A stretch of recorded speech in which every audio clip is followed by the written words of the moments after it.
Good morning, everyone. I'm Judy Maggio with Austin PBS, and we want to welcome you on this rainy Wednesday to the new season of Leadership Austin Engage Breakfast. And before we kick off our topic and our panel, we want to share a few words from our Engage sponsor this season, and that is Dell Children's Medical Center. So I'm going to turn it over to Dr. Kimberly Avila Edwards. Dr. Edwards? Hi, good morning, everyone. I'm so pleased to be here. Thank you so much for that introduction, Judy. As she said, my name is Dr. Kimberly Avila Edwards. I'm a practicing pediatrician, and I serve as the Director of Advocacy and External Affairs for Dell Children's Medical Center Ascension. On behalf of our CEO and President Andy Davis and our 14,000 employees, I'm honored to welcome you here today to the Engage program discussion, Black Lives Matter, a movement beyond a movement. We are all aware of many recent events that show so much more needs to be done to eradicate the systemic inequities and institutional racism that persist in our nation. I hope we as individuals, as organizations, have already begun having discussions around diversity and inclusion and have done the work of digging deep to begin identifying our own implicit biases. At Ascension, Texas, our founders came to Central Texas 118 years ago to ensure just, compassionate, and equitable care for all. This remains our calling, and we stand with our community in opposition to violence, racism, inequality, and discrimination. It is through our commitment to justice and compassion for our associates and patients that we serve our purpose within our community. Because of our mission, Ascension Seton established the Office of Diversity and Inclusion in 2007 to move our organization from recognizing diversity to institutionalizing inclusion and cultural competence in our business practices.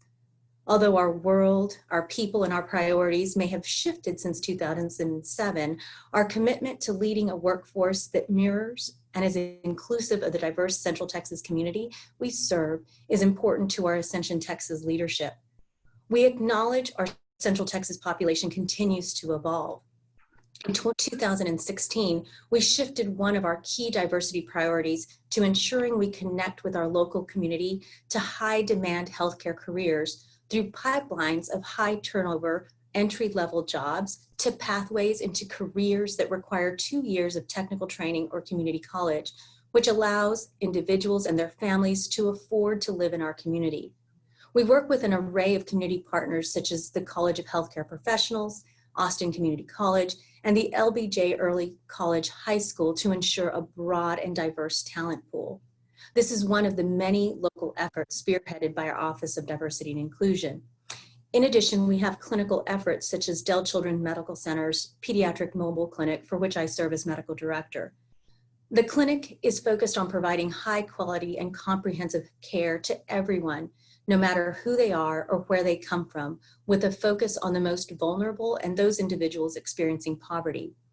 Ascension Texas's executive leaders are deeply committed to rejuvenating and reviewing our social justice efforts and lead with inclusion, all aligned with our mission, vision, and values, which call us to advocate for a compassionate and just society with our actions and words. Within Ascension, inclusion shows up in how we value differences, how we welcome individuals to serve with us, and how we ensure that each associate has the opportunity to reach their full potential and flourish in dignity as human persons. This requires a mutually safe space, a brave space for conversations on changing hearts and minds. Ascension is on a journey of institutionalizing the ABIDE, or Appreciation, Belongingness, Inclusivity, Diversity, and Equity framework.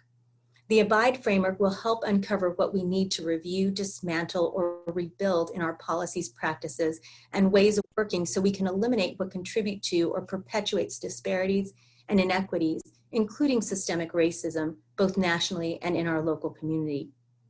This work is ongoing and begins with leadership commitment through words and actions. I hope each of you are part of similar work within your workplace, established partnerships, or even within your own family or home. In order for change to be realized, we must remain focused on this work and hold each other accountable. This is a very important focus today, and I very much look forward to what I'm sure will be an informative and enlightening discussion. Thank you so much. Thank you, Dr. Avila Edwards, and thank you, Ascension Seton, for your sponsorship of this very important conversation. If you're just joining us, this is the Leadership Austin new Engage Breakfast series for the new season, and we've shifted the format just a little bit. We do plan to present our panels virtually, of course, due to COVID, but I have the pleasure of co-hosting this season with Courtney Bailey.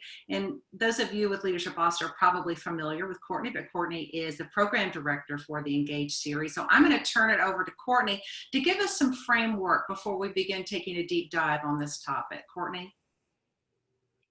Thank you, Judy. So Black Lives Matter was created in 2013 by 3 Black women, Alicia Garza, Patrice Cullors, and Opal Tometi. It was in response to the acquittal of Trayvon Martin's killer, George Zimmerman. In their own words, Black Lives Matter is an ideological and political intervention in a world where Black lives are systematically and intentionally targeted for demise. It is an affirmation of Black folks' humanity, our contributions to this society, and our resilience in the face of deadly oppression. So in this conversation, we want to aim to address the following questions. What is the difference between a movement and a moment? What does accountability look like within the Black Lives Matter movement and among our allies or co-conspirators? How can we expand the conversation around police brutality to examine how Black lives are impacted in all systems? And is it possible to use the success of Black Lives Matter to address some things that are happening in other communities of color? And so in addition to the panel questions, we invite you, the audience, to participate by texting in your questions in the comment sections of this live, and we'll get to as many as possible. So I'm gonna let Judy go ahead and introduce the panel. Thank you. Yeah, and we hope that everybody sends in questions. We want you to engage with this amazing panel as well. We want to get right to it because we do have a lot of ground to cover, and Courtney set a beautiful tone for some of the questions we hope to answer for you today. And joining us are 3 people who really are on the front lines of this work, trying to make Austin a more equitable community and our world a more equitable place.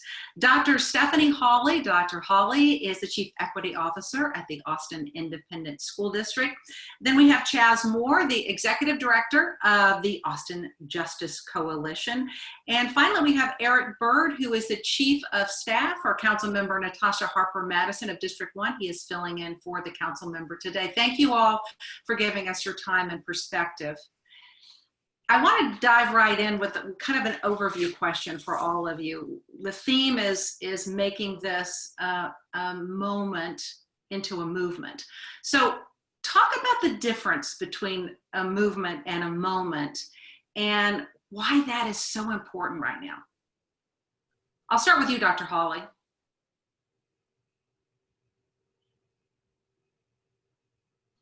I think you need to unmute. I'm trying. My thumb was on the worst this morning.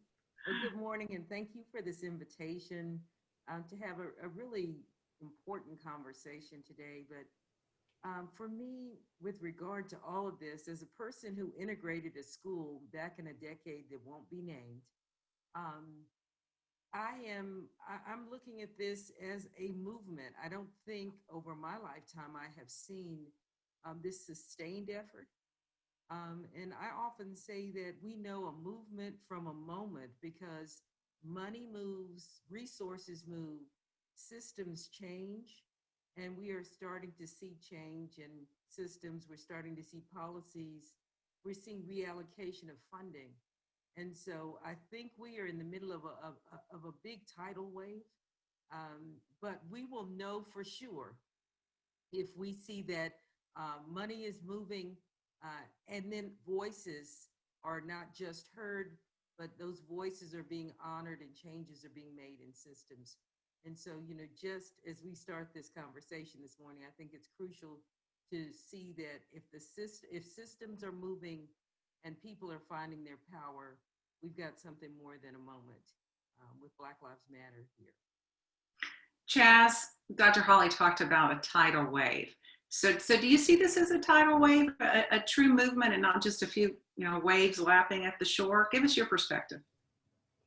Yeah, I definitely consider this to be a movement compared to just a moment. And I've been explaining to people kind of like a franchise, a sports franchise, right? I can't remember exactly who won every specific like NBA championship or football championship, but I can remember the Bulls winning 6 and 8 years, right? And that was that's movement type behavior, as opposed to like this one-off championship win.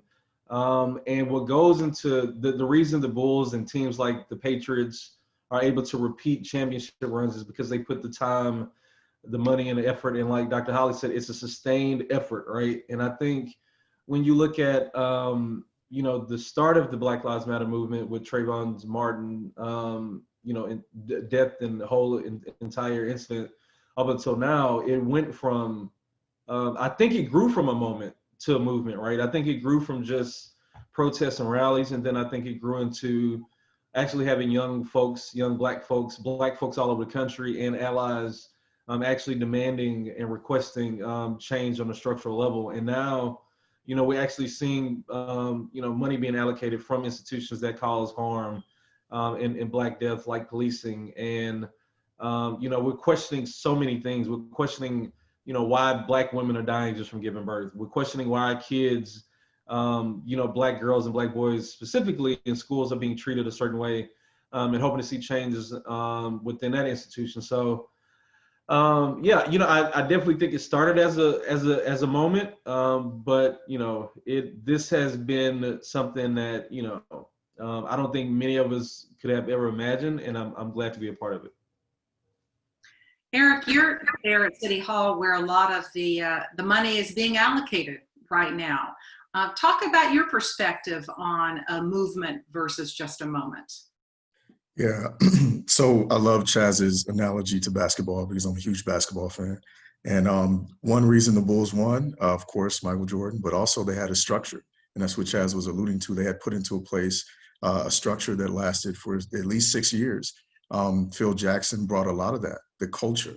And so I think that is too early to tell in a nutshell. I think it's only been a few months, and we had the shock value of George Floyd and everyone seeing that and everyone being present and at home and online and logged in that kind of spurred this, right? And so it could easily become a moment just on that factor, but we have no idea if it'll be a movement until we see some sustained action. And we see people, like Dr. Hawley said, money being moved, but not just money, but people being put into positions where they can create this sustained movement. And I think that's the determining factor. Are we going to see changes? When you see the larger companies coming out and saying Black Lives Matter and, making their statements, have they changed their board memberships? Have they put into place people of power, CEOs, people who make decisions? Have they established equity divisions and things like that? What are we going to see in the long term? So I'm sure I'm only so old, but this problem has been going on for centuries here, and I'm sure over that time we've seen moments pop up that people felt like could be movements. But I think the sobering thought is to consider this as it is right now, and it is what it is. And if we want to make it a movement, there has to be a certain set of actions that go behind it. That's going to take bravery. It's going to take us getting outside of our comfort zone and really pushing for sustained change intentionally. Thank you, Eric. So I have a follow-up question to that. I'd like to know from each of you, how would you describe your position in this movement, and how do you maintain personal accountability? I'm going to start with Dr. Hawley, and I'll ask you if you can turn your volume up a little bit. Okay.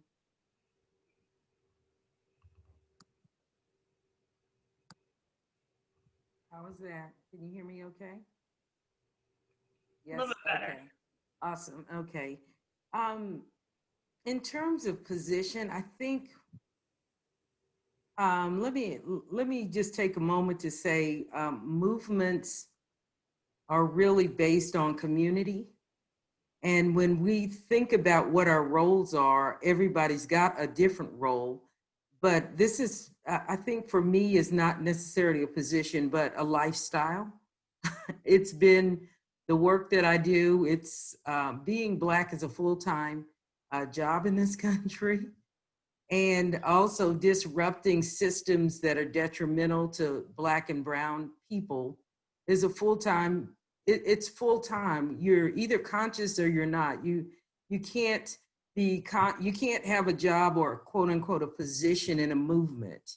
It either is, for me, and I can only speak for me, it's who you are in terms of whether or not you want justice to be done.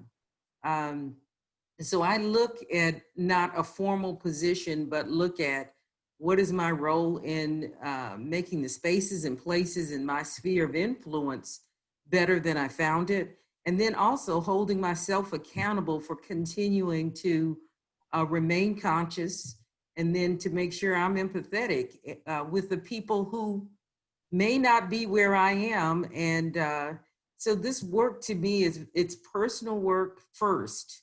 Because if I don't work on me, then I'm pointing outward. It's just, at who needs to change and what needs to change in the system. And so, again, for me, it really is about me remaining conscious and then building community so that people can see what they can't see. James Baldwin, one of my favorite writers, says, the role of the lover and the artist are the same. And I'm paraphrasing here. But if I love you, I will show you what you can't see. And so part of the work for me in this work is to stay focused on Stephanie, but also to convene those other folks who are interested in seeing what they can't see, so we can move systems. And we can't move systems till we move culture, and culture is all about what we value and what we respect. And so I don't know if I answered your question, Courtney. But I don't see positionality in the same way in the movement and hierarchy. And to me, it is a thing that I cannot not do. Let me put it that way.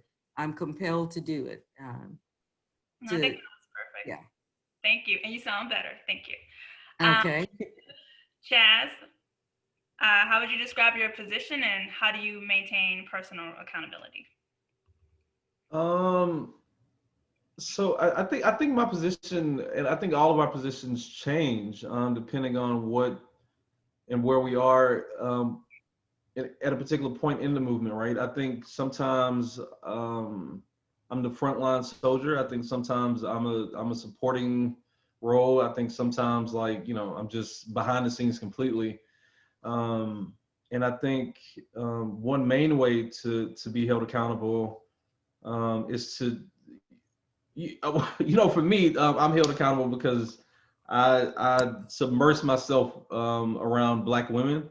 And I think that's important because Black women still, while they are the fuel behind this movement, and while they are the fuel behind most of everything that is awesome, they are still not given the respect and protection that they're needed. And I think one thing that I've learned in this work is you have to, it's critical, you must center the voices of people that are the most oppressed, and in every category, almost undeniably, that is the Black woman.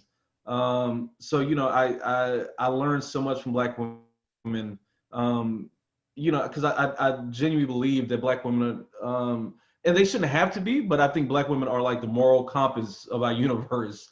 So I think if you can keep Black women, and I mean Black women across the spectrum, right? Like Black, not just Black cis women, like Black trans women, Black queer women. I think if you keep their perspective in mind, if you keep their wills in mind, it's easier to do this work if you just listen to Black women. So I for me, my life has gotten a lot easier when I just listen to Black women.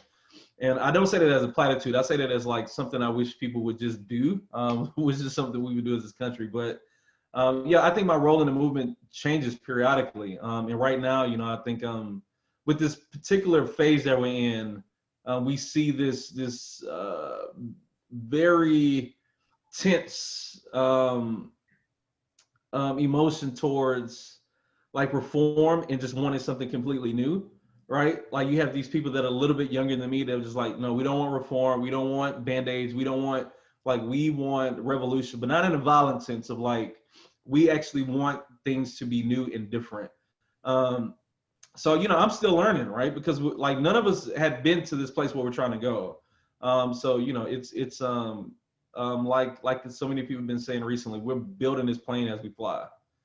So sometimes I'm the pilot, which is scary, and sometimes I'm in coach eating pretzels. So. Thank you, Chaz. Eric, same question. I have to say, I don't really consider my position much. Like Dr. Hawley said, the community is the centerpiece, and I consider myself I am part of the community, especially District 1, east side of Austin. That's where I was raised, and that's where I'm from. And in my heart and mind, that's who I am. That is who I am. And so when I think of my position, as far as titles and where I am now, it is a tool in order to empower people to be able to learn the system. Because I think one thing that's true is that we are destroyed for a lack of knowledge. When we don't know how to advocate for ourselves, or we don't know how to protect our property or protect ourselves or make changes in the systems, we can't do anything. And so my position now is to accumulate as much knowledge and share that with my family and people who are from where I'm from, who don't really have those avenues to getting that information. Thank you. Thank you, Eric. So I'm going to go to audience questions. Renee Ivaro asks, how can you help create change at your workplace if the offer isn't extended to you? And if one of you could also include like this phenomenon of tokenism too into that, I think that would be interesting. And anyone who wants to speak to that, open. I was going to say that, and I'm going to try not to be the quoting all day long, but I definitely have to say that, Frederick Douglass taught us that power concedes nothing without a struggle. And you should not expect people who have power and benefit from the current system to come and say, hey, how about? So that's when I spoke earlier about the importance of community. You have to get with other people who understand the type of oppression, because oppression has many masks and it comes in many guises. And you have to talk with other people who are seeing the systems of oppression at work in your workplace in the same way, and build community and a critical mass of folks who can have conversation and make those challenges. And again, you can work within the system, but you can't do it by yourself.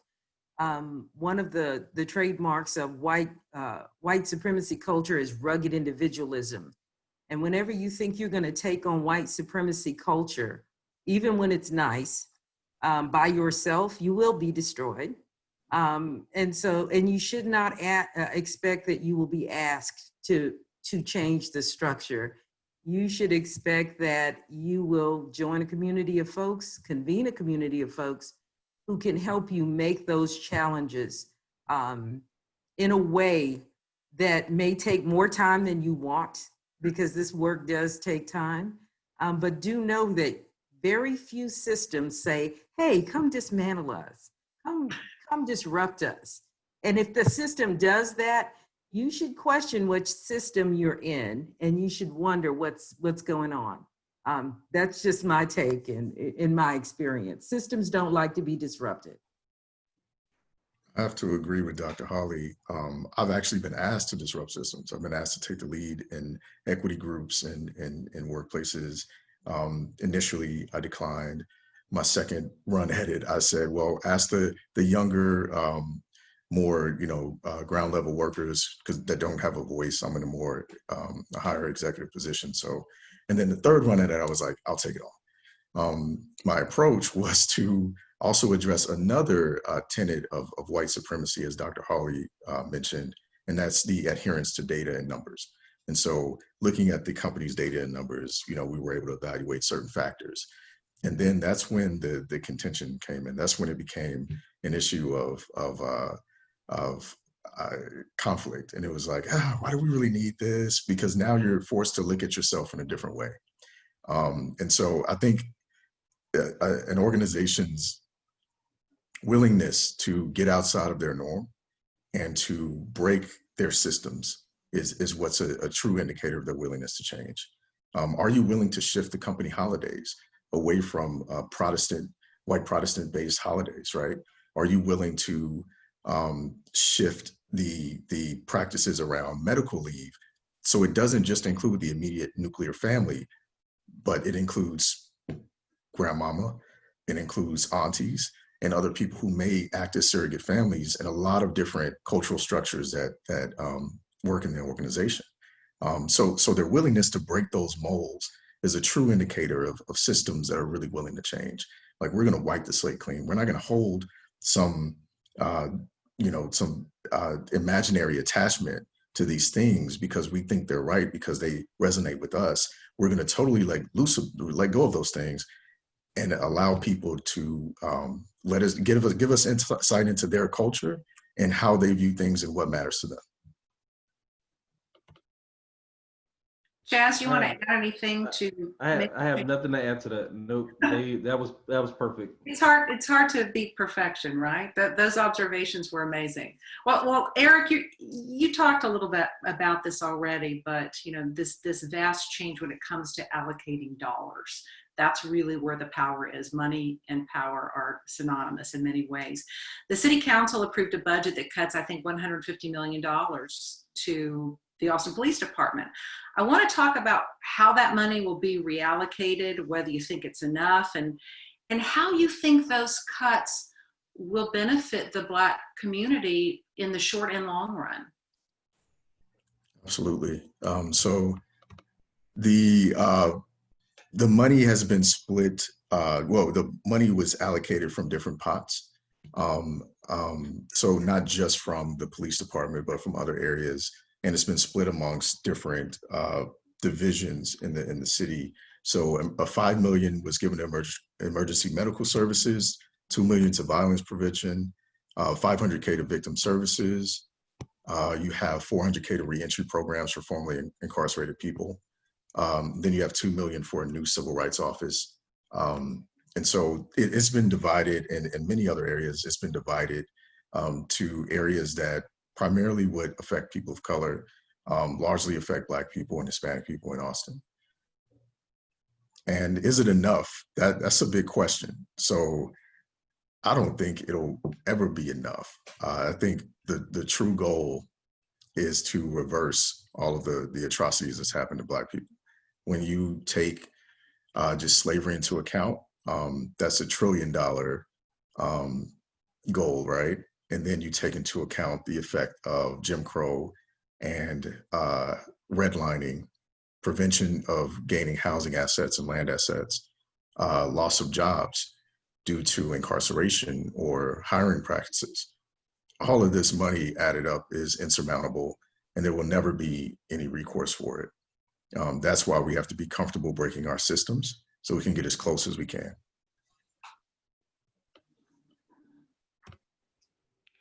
Thank you, Eric. So I'm gonna kick it to you, Dr. Hawley. So many of our allies and observers associate Black Lives Matter with police brutality, but I want to hear from you on how can we harness this movement to draw attention to the many other systems and institutions that jeopardize Black lives on a daily basis. So Mr. Byrd was really dead on a few minutes ago about the idea of looking at the data in the systems. And I would tell anybody, you start this work with the evidence, right? We have living data with all of the video cams and everything that is going on. But every system has data, and every system that I know of, we can predict who's going to be successful and who the system is failing. We can look at your data, and that's why sometimes folks will ask me, Well, how do we know if our system is racist or our organization is racist? I always say, look at your data. If you can predict who thrives within your system by race, by ethnicity, by you can look at all of it and it's very predictable. And that means that system is perfectly designed for those results.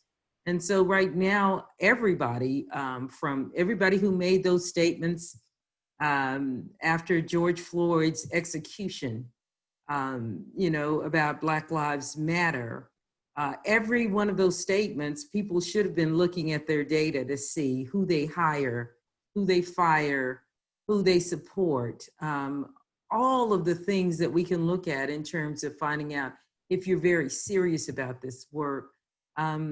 We don't always look at the data that we should be looking at in organizations. We sometimes look in institutions and we look at it in the aggregate. And when the data is all balled up, it looks wonderful. It looks like everybody's doing well until we start to break it out and we look and we see Black people, Indigenous folks, Latinx folks.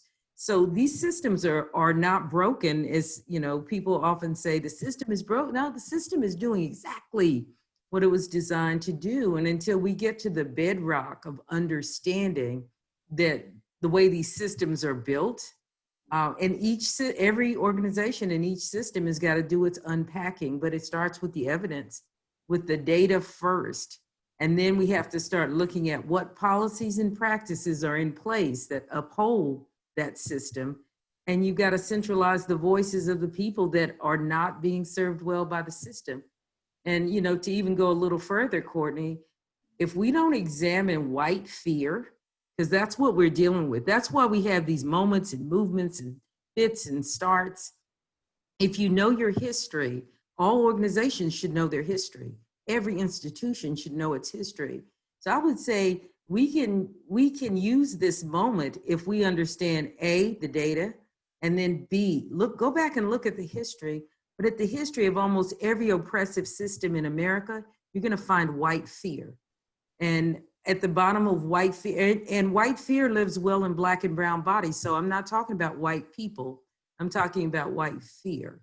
And if we're not willing to interrogate what people are afraid of when presented with Black and brown bodies, Black and brown ideas, if we're not willing to confront that, then we're going to go back to these fits and starts of moments. So we've got to do some root cause analysis in all of our organizations. And that's what makes for a courageous conversation when we start to look at the bedrock of white fear and the history of white fear in our systems.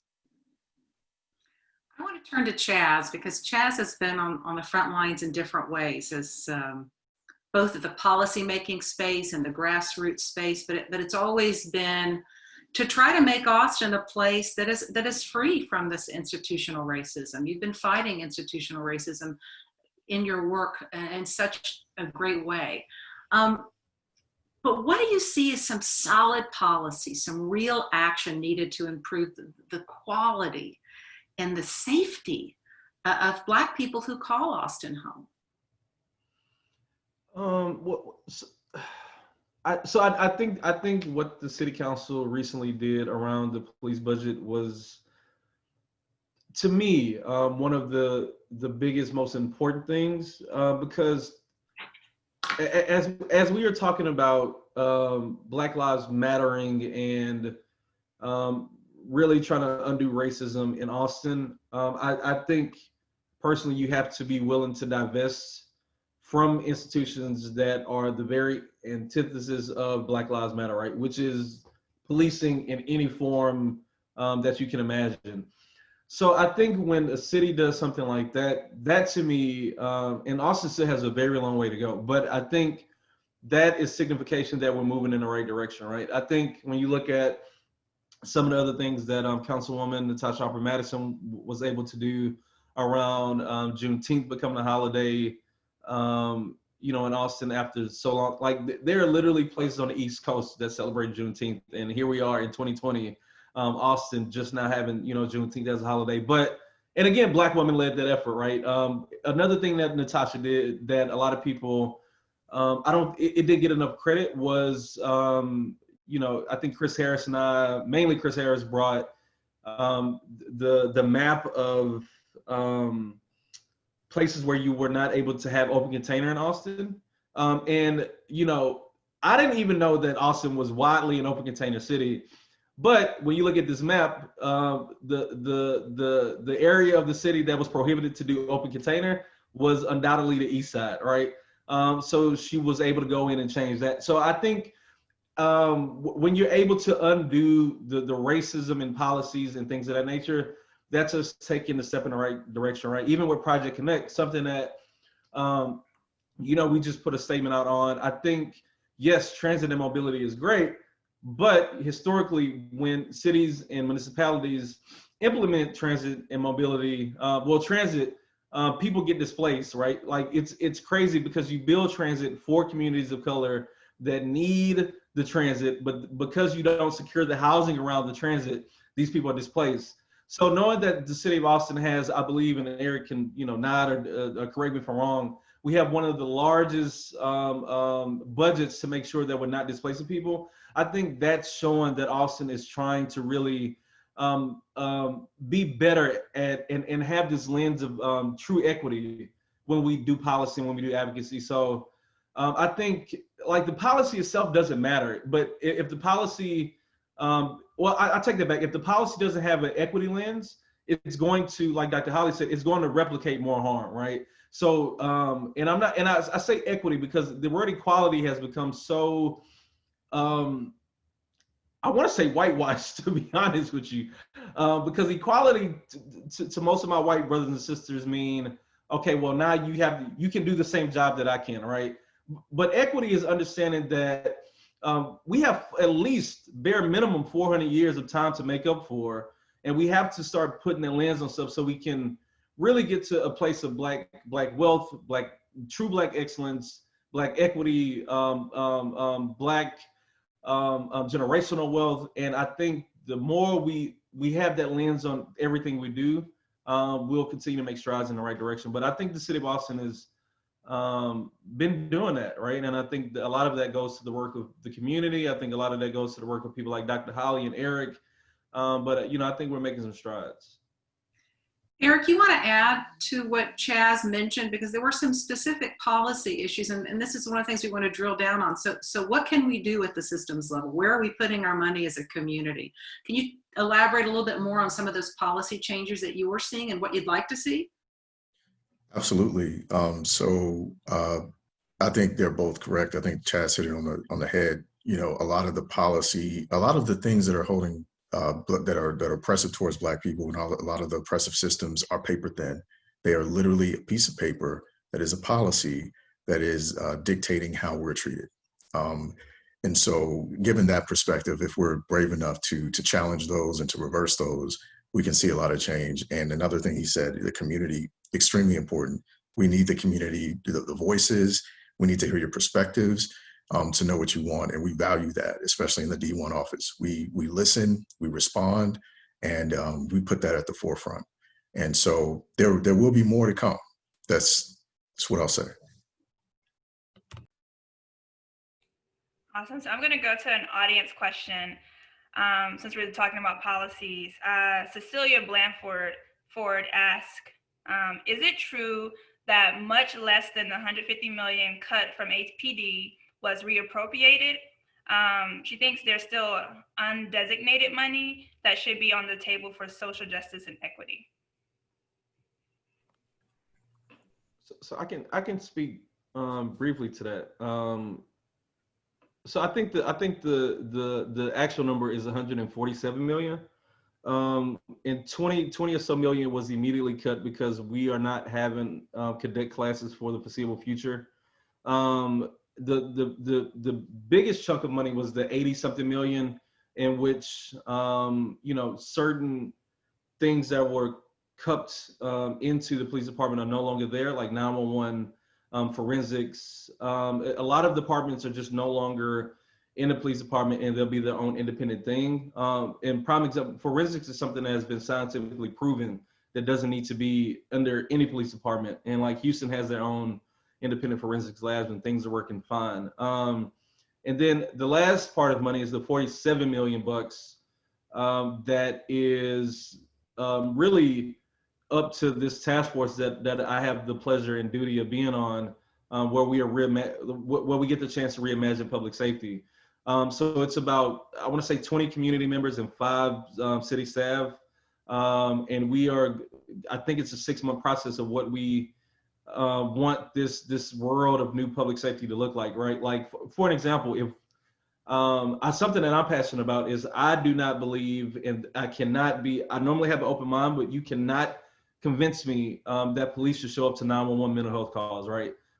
So like we have a true unique opportunity to build that out, to make sure that we have a team of nothing but social workers or mental health experts to respond to those types of calls. And then also I think some of that money, and again, Eric may have to clean this up for me, some of that money is going to adding that 4th option of mental health to 911. So when people call 911 now, you get fire, EMS, police, or mental health. So some of that money has to go to training the 911 operators to make sure they can identify the red flags in a mental health call, to make sure we're not sending the incorrect help. Because essentially we have to get to a place to where public safety is not synonymous with police, right? Public safety is a huge array of things. Public safety literally means we have more well-lit neighborhoods, we have more sidewalks, we have clean and healthy food. Public safety has to be a broad spectrum of safety. And then I think also too, something that came up in the last work group is we have to redefine safety, right? Because safety is very much a white concept. This is why you see so many Black people dying at the hands of police or white anarchists, because they do not feel safe. Safe is very much the way we have it now is very much a white thing. So how do we get to a world and a place in the city where everybody can be safe? There's no reason that if me, Dr. Hawley, or Eric calls 911, we literally have to contemplate 2 things. One, am I okay with the police essentially taking this other person's life? And 2, how am I putting myself at risk, right? Because if I call the cops, I can be both the suspect and the victim. So it's just like, how can we get to a world where Black people, brown people, poor people can call for help and actually get it, right? And I think that's all part of that free money that we have. And I think it's very important for people to know we're going to need the community support to make sure every bit of that 47 million gets put to community use and not a dime goes back to the police department. So hopefully I'll be able to share more about that in the coming weeks. Eric or Dr. Hawley, would you like to add to that? I don't think there's anything to add. I think he hit it on the head. That's absolutely perfect. His sentiments about safety and allocation of monies and how we should reconsider public safety is extremely important. Courtney, I did want to say that, Chaz perfectly said about safety, but I want to go back to what I said earlier. You need to know the history of policing in this country and in this city.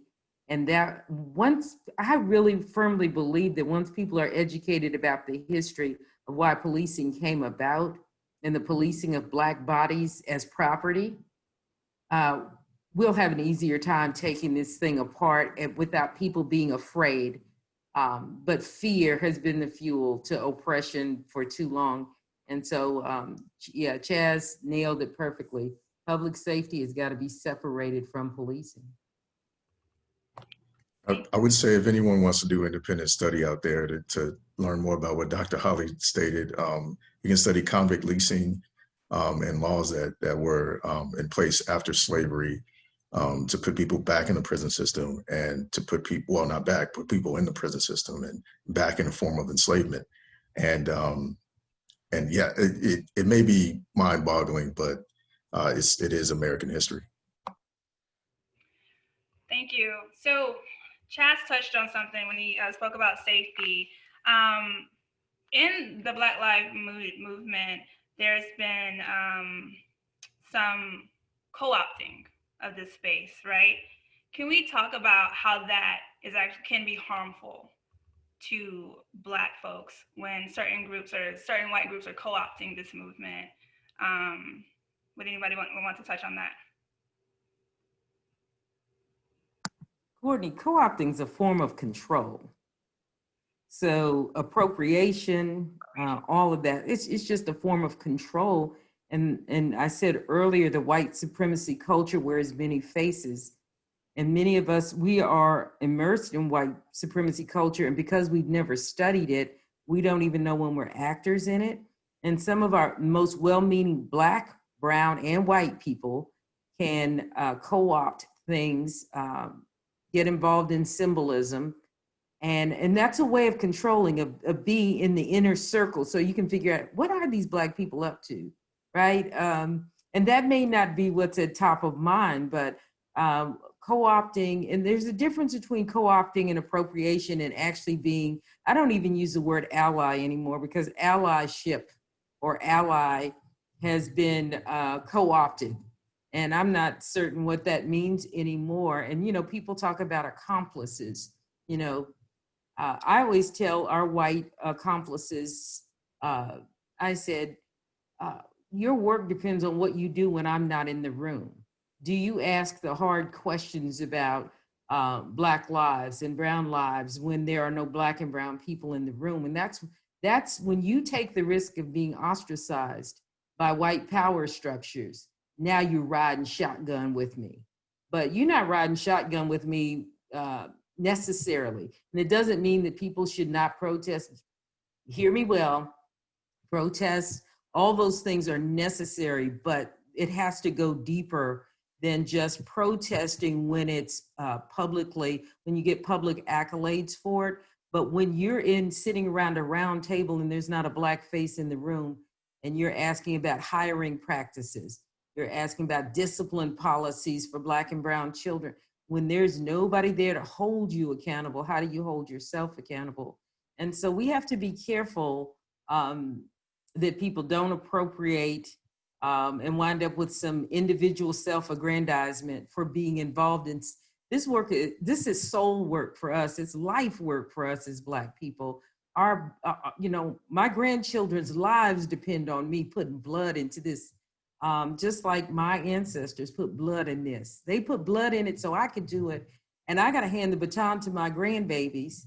And so this is my life work. This is not about ego or, you know, trying to be on the front of the paper. And so we have to be careful that our accomplices and the people that are trying to help us rewire this system don't get caught in the rugged individualism. And that's not easy, because we're all human. And we want to make sure that we're making space for whatever people's gifts are, but we do need people to show up when we're not present. And that, to me, is crucial for a true accomplice, in a way that this work doesn't get co-opted. So I just want to add to that. The problem with it is that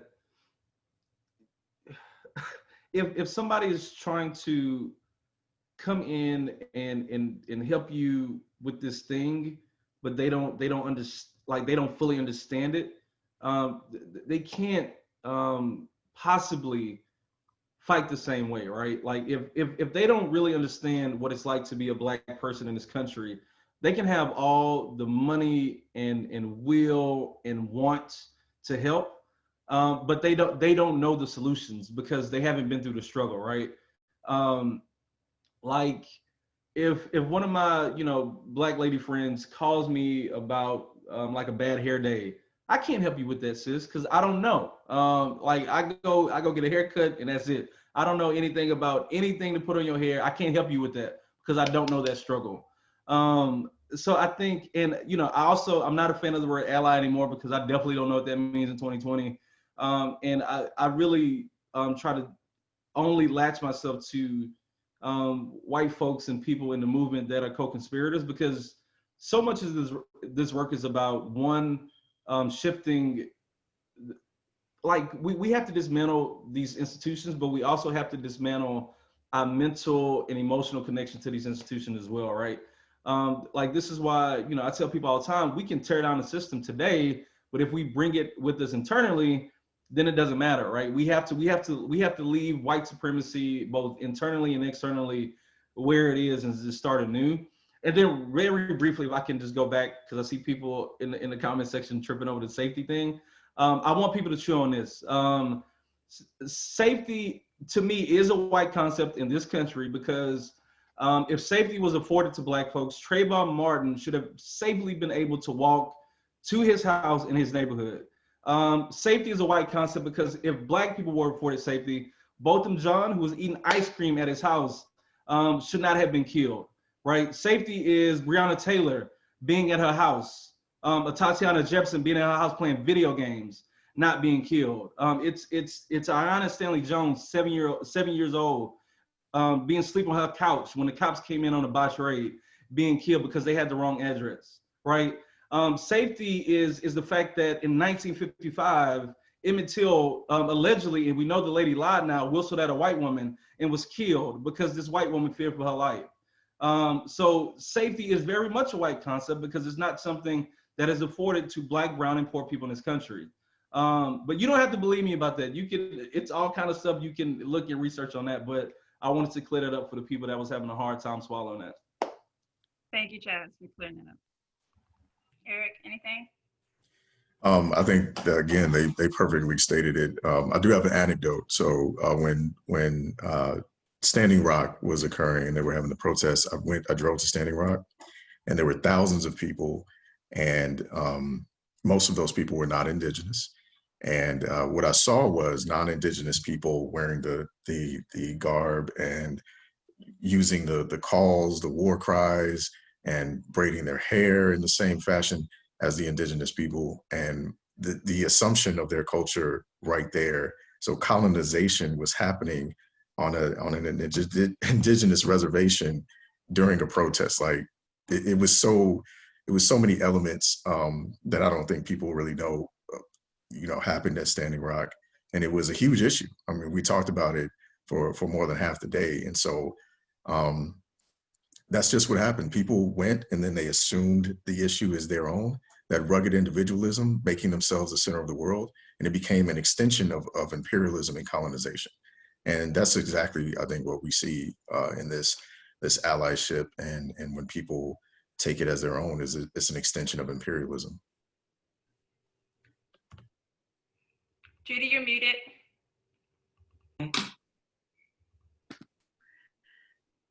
I want to go to talk a little bit more about the oppression faced by non-Black communities of color. And you just talked about the indigenous people, Eric.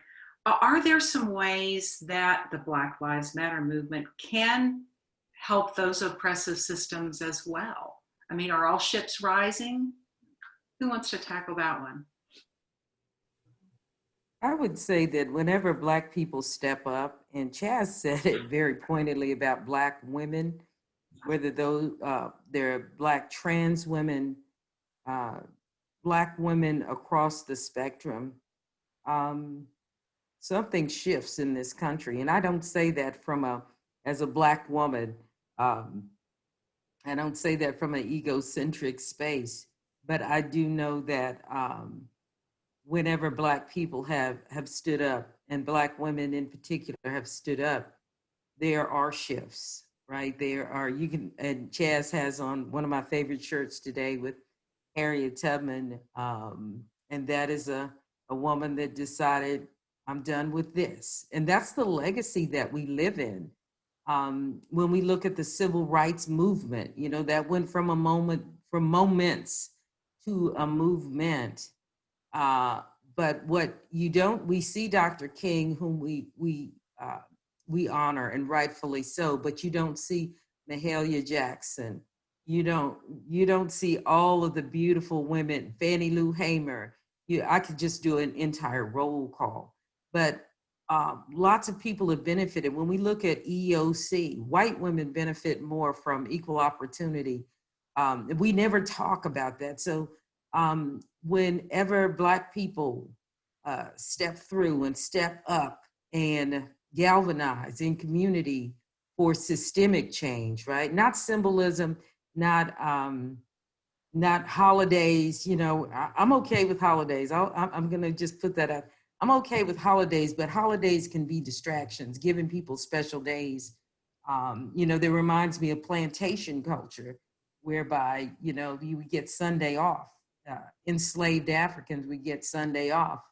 And so it becomes an appeasement to distract you from what the real central issues are and where the power is.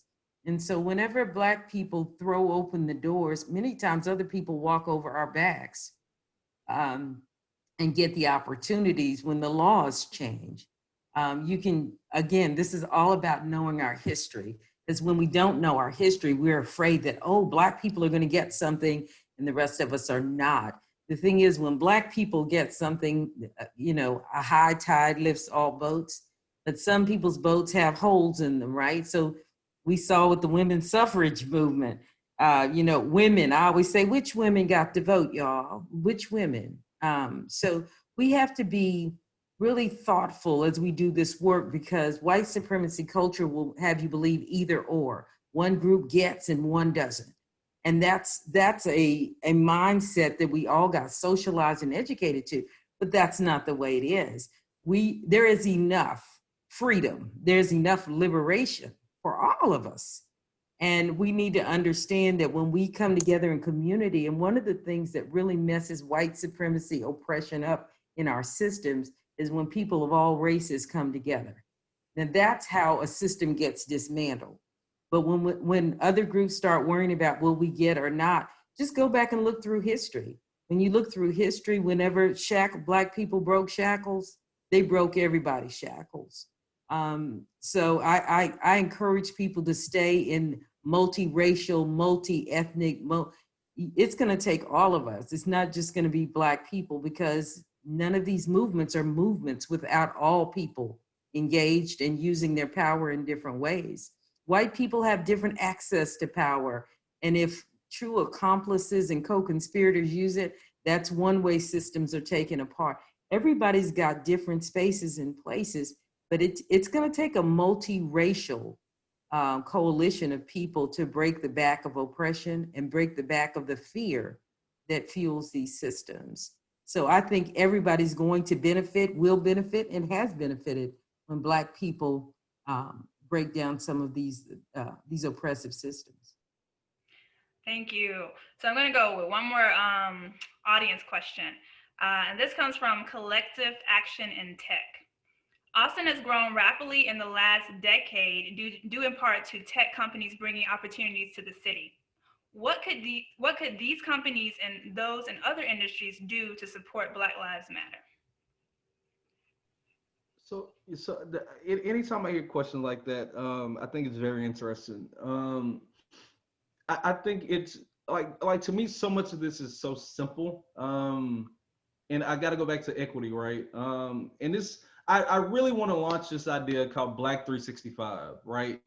For the whole year of 2021, every Fortune 500 company, every company that makes over $1 million or $500,000, just hire Black people, right? Like if you really want to have Black Lives Matter from a business or entrepreneurial route, let's invest in the Black community and the brown community in a very real way, right? Like for 1 year straight, for one solid year, only hire Black, shift your board to make sure your board is at least 50 or 51% Black, and watch the exponential growth that happens in your company, right? Like if because it's one thing to give AJC a check for like, 25 grand and think you did something. But if you're not actually applying your financial resources to give to generational wealth and growth in Black and brown communities, to me, it's like, don't send me an email because you're wasting your time, right? So I think tech companies can they should do that, and they should also invest in schools to make sure Black and brown kids are in the pipeline to get these jobs post, not graduate school, not college, but post high school, because we know a lot of our kids are not interested or don't want to go or don't have the resources to go to college, right? How are we making sure that our kids are in the pipeline for success in this community, which we know is tech, right? Like, so for 1 year, for one solid year, let's invest in Black people, let's hire Black people, let's make sure our boards are Black. And like, let's get rid of this little BS position that we're creating, like this, DNI, where we have this person, but we don't listen to them. Like, let's actually give Black and brown people voices of authority within our power structures, within our businesses, and then let's build a pipeline for Black and brown kids to be able to get these jobs as soon as they can. It's that simple. Thank you, Chad. So y'all, it's 10:55. I know you wanted to go, Eric. So I want to honor the time and go to our call to action. And so over the last several months, we've seen this social media trend where people are doing Blackout Tuesday, making statements and call outs in support of Black Lives Matter. And some would call it performative activism, right? Which is defined as, creating this platform for your own social status, as opposed to really elevating and lifting the cause at hand, right? And so what are steps that both individuals and organizations can take to align their online messaging with meaningful actions?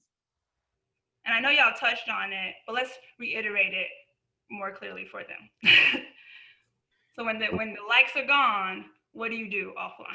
I would say just what we've talked about before and just what Chaz touched on, investing in Black children at an early age, at the middle school level, getting them involved. If you're a tech company, like you said, create that pipeline. Let them know, all right, you have this opportunity at the end of the road that is motivating, beyond encouraging. And it gives them, I remember being, a poor kid in high school and thinking I would never be able to afford college. And so I had wiped college out of my mind. As my friends were getting accepted into schools, they were like, where are you going? I don't even know. Because of the affordability. And so giving them a pipeline, giving them that hope, like, hey, we got you. At the end of this, you have something to look forward to. That will be life-changing for so many children. I would only say and add to that, and thank you all. Eric and Chaz, that's what we need. We need investment in our children. But just like we identify good football players and basketball players amongst our children early, I'd love to see the tech companies go to the elementary school and identify the Black genius in the room, the brown genius in the room, the white genius in the room. If you're really serious, you invest in the children. And just like those, they come out and scout the children, you need to be scouting the math skills of my first and second grade students. These companies need to start recognizing not only just the genius in our students, but the entrepreneurial genius in our students as well. And I think a lot of these companies could be supporting schools and coaching children so that they become tech owners and tech businesses and are not just part of some pipeline for, I do want our babies to have jobs. We want our children to have jobs, but there's some entrepreneurial genius in Black and brown communities that's rare, that is rarely tapped. And I would like to see them invest in children in pre-K to make sure that they can become the business owners that many of them could be if they were given the opportunities to really shine in the way they could. Thank you. Chaz?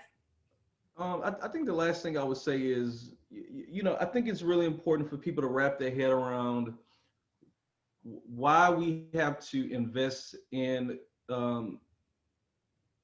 this might, this is Chaz's independent thought. This is not reflective of Leadership Austin or Courtney, anybody.